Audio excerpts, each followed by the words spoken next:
WhatsApp guys, welcome back to my channel. आज मैं लेकर आया हूं बिजनेस स्टडीज का एक और नया चैप्टर। मैंने कहा था जब तक मेरे एग्जाम्स चल रहे हैं हम बिजनेस स्टडीज करेंगे, because it is comparatively easier for me to make business studies video, क्योंकि अकाउंट्स और इकोनॉमिक्स की वीडियो में डिटेल एक्सप्लेनेशन करना पड़ता है, लंबी वीडियोज होती हैं, तो फिलहाल वो नहीं आएंगी। उसमें बहुत टाइम भी लगता है उनका पीडीएफ को क्रिएट करने में। तो फिलहाल हम बिजनेस स्टडीज के सिलेबस को खत्म करेंगे। जो भी लोग चैनल पर नए हैं, प्लेलिस्ट सेक्शन में जाओ, वहां पर इंग्लिश का सिलेबस सीयूटी का पूरा करा दिया है, जनरल टेस्ट का पूरा करा दिया है, बिजनेस स्टडीज, इकोनॉमिक्स और अकाउंटेंसी, ये तीन चीजों का सिलेबस हम लोग खत्म कर रहे हैं। इन तीनों की प्लेलिस्ट बन चुकी है, जाकर देख लो। जो पुरानी वीडियोस को नहीं पढ़ा अच्छे से पढ़ लेगा। ये आज की वीडियो को स्टार्ट करते हैं। चैनल पर नए हो सब्सक्राइब करके बेल आइकन दबाना। मैं पूरी सीयूबीटी से दिल्ली यूनिवर्सिटी के एडमिशन का और जामिया इस्लामिया के एडमिशन का जो सेपरेट एग्जाम होता है वो वाला भी, जामिया और दिल्ली यूनिवर्सिटी के लिए मैं पूरी गाइडेंस देता हूं। एकदम आपको यूट्यूब पे फ्री ऑफ कॉस्ट मिलेगी। अगर आपको पर्सनल काउंसलिंग चाहिए तो आप मेरे व्हाट्सएप नंबर वाली काउंसलिंग भी ले सकते हो, तो उसके लेकिन चार्जेस है। तो वो अगर आप चाहते हो तो मेरे को इंस्टाग्राम पे डीएम कीजिएगा, आपको पर्सनल काउंसलिंग भी मिल जाएगी। बाकी यूट्यूब पे पूरी गाइडेंस रहेगी। चैनल को सब्सक्राइब करके बेल आइकन दबाइएगा। मेरे बैकग्राउंड में थोड़ा सा कंस्ट्रक्शन वर्क चल रहा है, तो हो सकता है आपको थोड़ी सी नॉइस आए, लेकिन ज्यादा परेशान नहीं होने का ध्यान दीजिएगा। फर्स्ट क्वेश्चन थोड़ा हम लोग तेज चलेंगे, बिकॉज बच्चों आप लोग को पहले से चैप्टर पढ़ के आना है। चैप्टर पढ़ के आओगे तभी एमसीक्यू करने का फायदा है। Long term growth is the importance of. Long term growth किस चीज की इंपॉर्टेंस है? अच्छा, आज हम चैप्टर कौन सा कर रहे हैं? Financial management. तो long term growth capital budgeting decision का कैपिटल बजटिंग डिसीजन जितने भी होते हैं ना वो लॉन्ग टर्म के लिए होते हैं। कैपिटल बजटिंग मतलब लॉन्ग टर्म। आगे बढ़ते थोड़ा फास्ट करेंगे, चलो। The risk of default on payment of borrowed funds is known as. अगर आपने भाई किसी से फंड्स बोरो किए हैं और आपको रिस्क है डिफॉल्ट ऑन पेमेंट का, मतलब आप पूरा पे नहीं कर पाओगे, डिफॉल्ट रह जाएगा, कमी रह जाएगी, तो उस रिस्क को क्या बोलते हैं? जब आप पूरा पे नहीं कर पाते हो अपने लोन को, उसे कहते हैं फाइनेंशियल रिस्क, कि भैया हम पैसा वापस नहीं कर पाएंगे। Current assets of a business firm should be finance through. जो करंट एसेट्स है एक बिजनेस फर्म के, उसे किसके थ्रू फाइनेंस करना चाहिए? It should be finance through partially from both the types, long and short term liabilities. Finance को आप मिक्स करके कर सकते हो, लॉन्ग टर्म लाइबिलिटी भी यूज कर सकते हो, शॉर्ट टर्म लाइबिलिटी भी यूज कर सकते हो। Working capital means the portion of capital invested in. Working capital का मतलब पोर्शन ऑफ कैपिटल जो इन्वेस्ट हुआ कहां पर? शॉर्ट टर्म एसेट्स में। वर्किंग कैपिटल कहां यूज होती है? हमारा जो डे टू डे वर्किंग होता है उसमें यूज होता है। That is your short term capital, short term asset. Higher working capital usually results in. अगर आपका वर्किंग कैपिटल हाई है या ज्यादा है तो आपका कौन सा रेशियो हाई रहेगा? हायर करंट रेशियो या लोअर करंट रेशियो? हायर इक्विटेबिलिटी या लोअर इक्विटेबिलिटी? तो आपका अगर वर्किंग कैपिटल हायर है तो आपका हायर करंट रेशियो आएगा, मतलब आपका रिस्क भी हायर है और प्रॉफिट्स भी हायर है। Next question, use of debt along with equity increases EPS. Debt का अगर आप इस्तेमाल करते हो इक्विटी के साथ तो उससे आपका ईपीएस बढ़ जाता है। This concept is also known as trading. अच्छा, ये ईपीएस का फुल फॉर्म मुझे आप लोग कमेंट में बताएंगे। एक्टिवली पार्टिसिपेट किया करो वीडियोस में, कमेंट सेक्शन में एक्टिवली चीजें लिखा करो। आपको ये वीडियोस याद कैसे रहेंगी? आप यूट्यूब पे रोज 100 वीडियोस देखते हो। इन वीडियोस को स्पेशल बनाने के लिए यूट्यूब यहाँ पे कमेंट करो, एंगेज करो, ताकि आपको याद रहेगी यार मैंने उस पर कमेंट किया था, उसमें क्या बात हुई थी, मुझे याद रहना चाहिए। तो एंगेज करो बच्चों।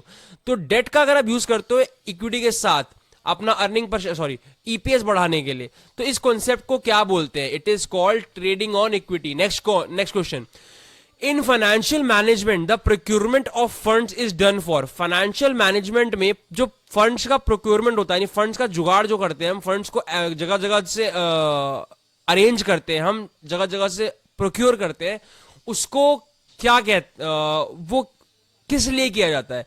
वो हमारी long term needs, short term needs दोनों को ही पूरा करने के लिए होता है। फाइनेंस की जरूरत तो दोनों ही कामों में है ना। Which of the following statement is incorrect. इनमें से कौन सी स्टेटमेंट इनकरेक्ट है? Current assets are usually more liquid than fixed assets. Current assets contribute less to the profits than fixed assets. BR debtors, stock etcetera are fixed assets. Fixed assets are finance through long term liabilities. जो आप इनमें से कौन सी statement गलत है बच्चों?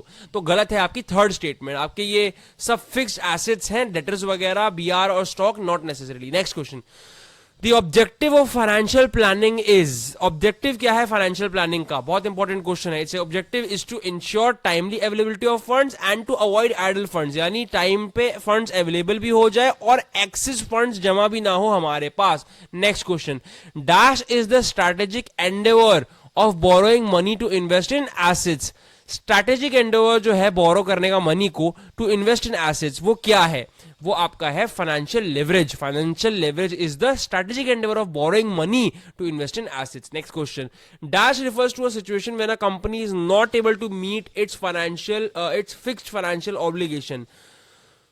तो ये रिफर करता है उस सिचुएशन को जहां पर एक कंपनी की बस की नहीं हो रही है अपनी फाइनेंशियल ऑब्लिगेशंस को मीट करना. That is financial risk. Financial management helps in. Financial management किस चीज में हेल्प करता है बच्चों? It reduces the cost of funds, it keeps the risk under control, achieving effective deployment of funds. ऐसे questions में मैं आंसर हमेशा ऑल ऑफ द अबव रखता हूं. तो बच्चे मुझसे रेगुलरली पढ़ते हुए पता होगा कि मैं ऐसा इसलिए करता हूं कि आपको सारे ही पॉसिबल ऑप्शंस याद हो जाएं और पेपर में जो भी ऑप्शन आंसर होगा आप उसको टिक कर पाएंगे. Next question. Financial planning helps in. Financial planning क्यों क्यों हेल्प करती है? आपके पास 5 सेकेंड है, बताइए.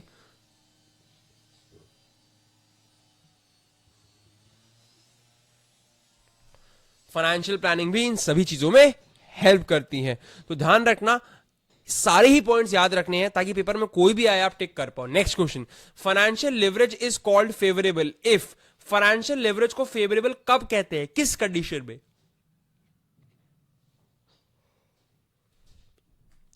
ROI is higher than cost of debt. Financial leverage को फेवरेबल कब कहते हैं? कि जब आपका रिटर्न ऑन इन्वेस्टमेंट जो है वो आपके डेट से ज्यादा है. मतलब चलो मतलब तो पढ़ के आना था. Higher debt equity ratio results in. अगर आपका debt to equity ratio higher है तो उसका क्या मतलब है? Lower financial risk, high degree of operating risk, high degree of financial risk, या higher EPS earning per share.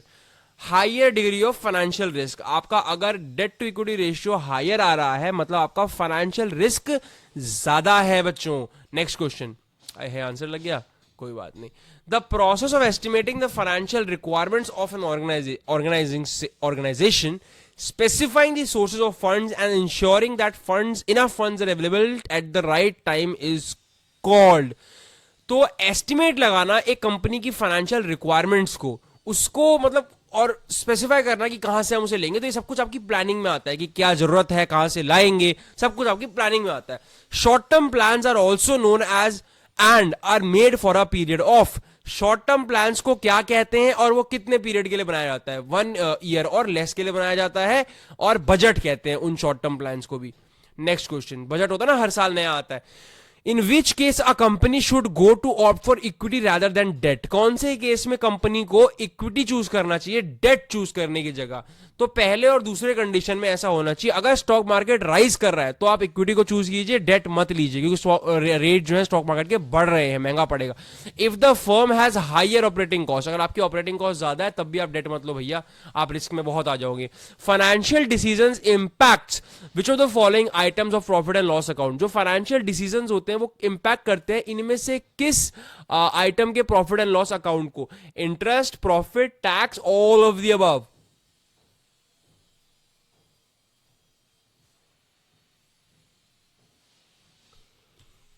मैंने हमेशा बोला है ऐसे में answer all of the above होता है. मतलब मैं रखता हूं ऑल ऑफ द अबव ताकि आप सारे ऑप्शंस को पढ़ सको. आपके पेपर में नेसेसरी नहीं है कि ऐसा हो, उसमें कोई एक ही ऑप्शन सही होगा. Companies with higher growth pattern are likely to. जिन कंपनीज का ग्रोथ पैटर्न हायर है are likely to pay lower dividends, pay higher dividends. Dividends are not affected by growth considerations, none of the above. तो companies with higher growth pattern are likely to pay lower dividends. Next question. Interest on debentures is a dash while dividend on equity is not. Interest on debenture क्या है जो कि dividend on equity नहीं है? तो it is an deductible expenditure. It is a deductible expenditure. Next question. Financial management mainly concerned with. Financial management का main concern क्या है बच्चों?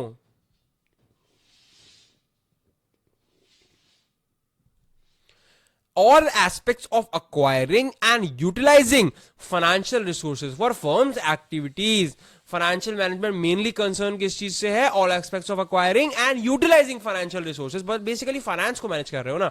अ fixed asset should be finance through. एक फिक्स्ड एसेट को आप लॉन्ग टर्म लायबिलिटी से finance करेंगे, short term liability से फाइनेंस करेंगे, या उसका मिक्स बना के करेंगे. तो क्योंकि वो एक फिक्स्ड एसेट है तो उसके लिए सिर्फ लॉन्ग टर्म लायबिलिटी की जरूरत है. Name the type of dividend policy that should be followed by a company having growth opportunities. आप टाइप ऑफ डिविडेंड पॉलिसी बताइए जो कि फॉलो करनी चाहिए एक कंपनी को। Having growth opportunities, conservative dividend policy, regular dividend policy, stable dividend policy. तो कौन सी डिविडेंड पॉलिसी यूज करनी चाहिए? आपको पहले तो नॉलेज होना चाहिए डिविडेंड पॉलिसी के बारे में, इसलिए चैप्टर को बड़ी डिटेल में पहले एक वन शॉट पढ़ के आना या चैप्टर को पढ़ के आना, फिर एमसीक्यू करना, आपका चैप्टर यहां पर खत्म हो जाएगा। Next question, the requirement of working capital is not affected by, जो वर्किंग कैपिटल की रिक्वायरमेंट है वो किस चीज से अफेक्ट नहीं होती है? Nature of business, business cycle, seasonal factors, none of the above. तो आपकी इनमें से कोई भी ऐसा कारण नहीं है। अच्छा, अब मेरे को बताओ कि जो हमारी वर्किंग कैपिटल की रिक्वायरमेंट है वो किस चीज से इफेक्ट होती है? आप कमेंट बॉक्स में बताइए। क्या ये क्वेश्चन का आंसर गलत है? कोई आंसर होना चाहिए था? आप लोग बताइए कमेंट बॉक्स में। Capital budgeting decisions are related to investment in, capital budgeting decisions जो है वो रिलेटेड है इन्वेस्टमेंट्स किस चीज में? लॉन्ग टर्म एसेट्स में, शॉर्ट टर्म एसेट्स में, फिक्स्ड एसेट्स में, या बोथ 1 और 2 में? तो जो आपका कैपिटल बजटिंग डिसीजन है वो लॉन्ग टर्म एसेट्स, मैंने स्टार्टिंग में बताया कैपिटल बजटिंग हमेशा लॉन्ग टर्म की बात करता है, शॉर्ट टर्म की बात नहीं करता है। Dividend is that portion of profit, dividend वो पोर्शन है प्रॉफिट का, एक सेकंड बच्चों कॉल आ रहा है, dividend is that portion of profit, ignore करना जो बैकग्राउंड नॉइस आ रहा है, बंद हो गया। Dividend is that portion of profit which is distributed to the shareholders, and undistributed profit which remains in the business is known as, dividend profit का वो portion है जो कि डिस्ट्रीब्यूट किया जाता है शेयर होल्डर्स में, ठीक है। And in undistributed profit which remains in the business is known as, अच्छा जो प्रॉफिट डिस्ट्रीब्यूट नहीं किया जाता उसे क्या बोलते हैं बच्चों? It is called retained earnings. Next question, capital structure refers to the proportion between, जो कैपिटल स्ट्रक्चर है वो किस चीज के प्रोपोर्शन को के बीच, किस चीज के बीच में जो प्रोपोर्शन है उसे रिफर करता है? कैपिटल स्ट्रक्चर डेट्स और इक्विटी के बीच में, डेट्स और इक्विटी के बीच में जो आपका प्रोपोर्शन है उसको रिफर करता है क्या? Capital structure. Next question, is not a factor affecting the capital structure of a company, which what is not a factor? जब आप कैपिटल स्ट्रक्चर कंपनी बनाते हैं तो इनमें से क्या चीज को फैक्टर में नहीं लेते हैं? आप उस वक्त हॉबीज ऑफ द ओनर को नहीं लेते हैं। ये कितना वाहियात क्वेश्चन था, hobbies of the owner of the business, ये तो कहीं भी कंसिडर नहीं किया जाता है कि आपकी हॉबीज क्या है। Current assets are those assets which get converted into cash, current assets वो एसेट है जो कैश में कन्वर्ट किए जाते हैं within 6 months, within 1 year, between 1 and 3 year, between 3 and 5 years, that is within 1 year। अभी बताया था मैंने। Higher dividends per share is associated with, higher dividends आपको हर शेयर के साथ मिल रहे हैं तो वो किस चीज से एसोसिएटेड है? कि हायर अर्निंग है, हायर कैश फ्लो है, और अनयूजेबल अर्निंग्स है, ग्रोथ अपॉर्चुनिटीज है। इसी तरह के 4 डिफरेंट ऑप्शंस है। फटाफट से 4 ऑप्शंस को पढ़ो और दिमाग लगाओ कि हायर डिविडेंड अगर हर शेयर में मिल रहा है तो उसका मतलब क्या है?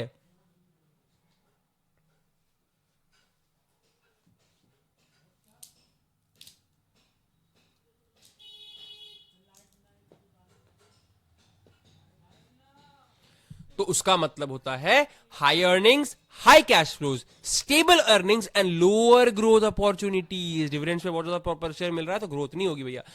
दो the dividends are free of tax in the hands of share holders, dividends free of tax होते हैं जो शेयर होल्डर्स के हाथ में होते हैं। Which tax is levied on companies for the dividend, dividend के लिए कंपनीज के ऊपर कौन सा टैक्स लगता है? It is the dividend distribution tax. Next question, are decision to acquire a new and modern plant to upgrade an old one is, अगर हमने डिसाइड किया भाई मेरी कंपनी में एक पुराना प्लांट है, मुझे उसे अपग्रेड करके एक नया प्लांट लगाना है, तो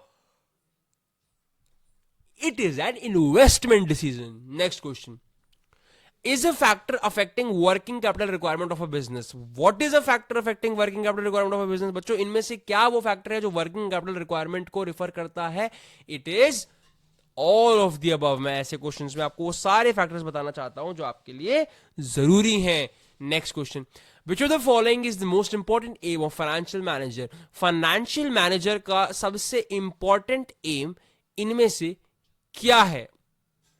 इट इज प्रॉफिट मैक्सिमाइजेशन। अगर एक फाइनेंशियल मैनेजर है तो वो चाहेगा खर्चा कम से कम हो, अर्निंग ज्यादा से ज्यादा हो, ताकि प्रॉफिट जो है मैक्सिमम निकल के आ सके। Next question, investment decisions include, investment decisions जो हैं वो इंक्लूड करते हैं क्या क्या चीजें? तो उसके अंदर सिर्फ कैपिटल बजटिंग डिसीजंस आते हैं और वर्किंग कैपिटल डिसीजंस आते हैं। तो आपको ये याद रखना है, बहुत ही इंपॉर्टेंट क्वेश्चन था, ऐसे क्वेश्चंस मैंने देखे हैं पेपर्स में। The cheapest source of finance is, this is also good question, सबसे ज्यादा सस्ता सोर्स ऑफ फाइनेंस क्या है बच्चों? It is retained earning. अच्छा बच्चों, जो भी बच्चे जामिया मिलिया इस्लामिया के बीबीए बीकॉम की तैयारी कर रहे हैं और दिल्ली यूनिवर्सिटी को टारगेट कर रहे हैं, ये दो तरह के बच्चे, जो एक तो जामिया को टारगेट कर रहे हैं फॉर कॉमर्स कोर्सेज, एंड जो लोग दिल्ली यूनिवर्सिटी को टारगेट कर रहे हैं किसी भी कोर्स के लिए, दिल्ली यूनिवर्सिटी तो सीयूटी के थ्रू ही होता है ना, इन दोनों के लिए ही मेरी पर्सनल काउंसलिंग जरूर लेना, बिकॉज बहुत हेक्टिक प्रोसेस होता है दोनों ही सेंट्रल यूनिवर्सिटीज के एडमिशन का। आप फॉर्म में गलती कर दोगे, आप कोई एडमिट कार्ड का फॉर्म भरते हुए गलती कर दोगे, आप कुछ ना कुछ गलती कर सकते हो हर स्टेप पे। अगर आपको थोड़ा भी डाउट है, आपसे गलती होगी तो आपके हाथ से चीजें निकल जाएंगी। तो जरूर पर्सनल काउंसलिंग एनरोल करना।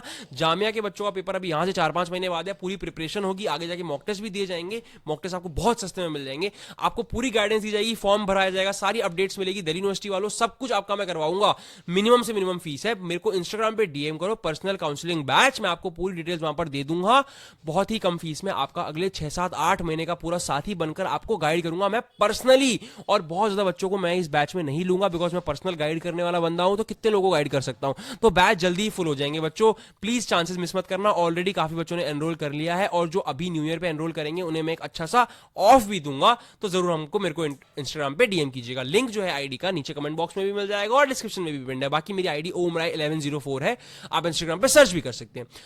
Financial planning arrives at, financial planning कहां पर अराइव करता है, मतलब arrives at for what? Minimising the external borrowing by resorting to equal issues, equity issues, इसी तरह के और 4 ऑप्शन है। फटाफट से इसको रीड कीजिए और बताइए कि फाइनेंशियल प्लानिंग का इनमें से किससे लेना देना है।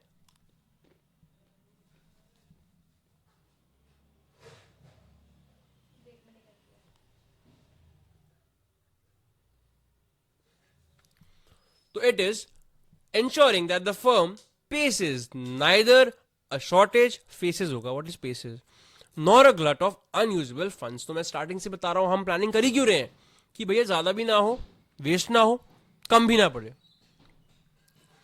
Which one of the following is related to planning, organizing, directing and controlling of financial activities?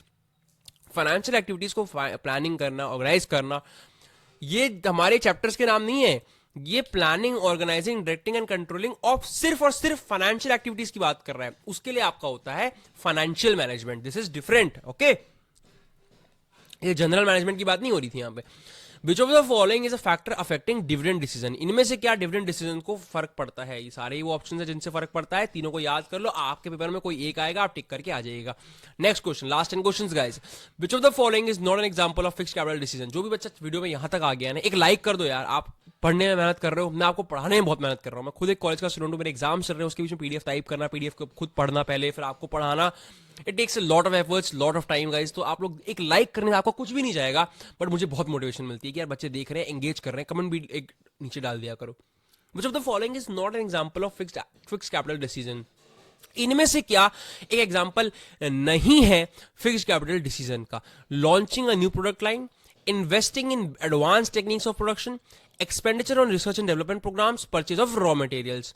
तो भैया इनमें से क्या एक एग्जाम्पल नहीं है फिक्स कैपिटल डिसीजंस का? तो ये सारे एग्जाम्पल्स हैं, लेकिन परचेज ऑफ रॉ मटेरियल कोई फिक्स्ड कैपिटल डिसीजन नहीं है। रॉ मटेरियल तो आपको वर्किंग में खरीदना होता है।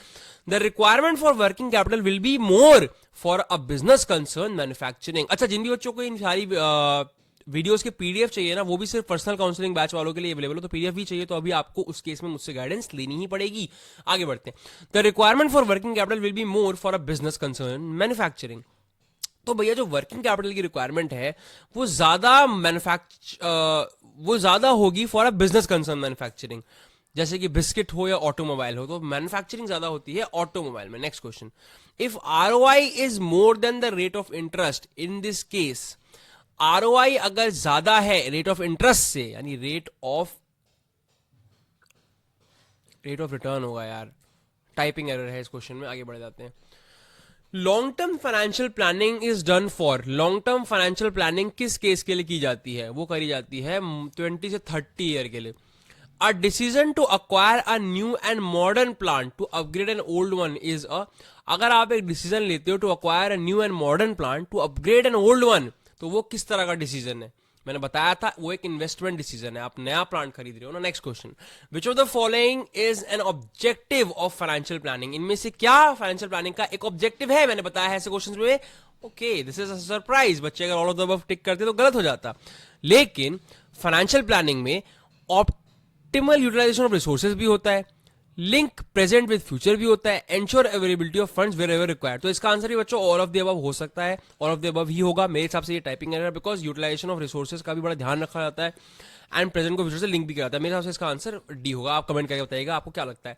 To maximise the wealth of owners या that is shareholders means, अगर आपको ओनर्स की वेल्थ को मैक्सिमाइज करना है दैट इज शेयर होल्डर्स की, तो उससे क्या मतलब है?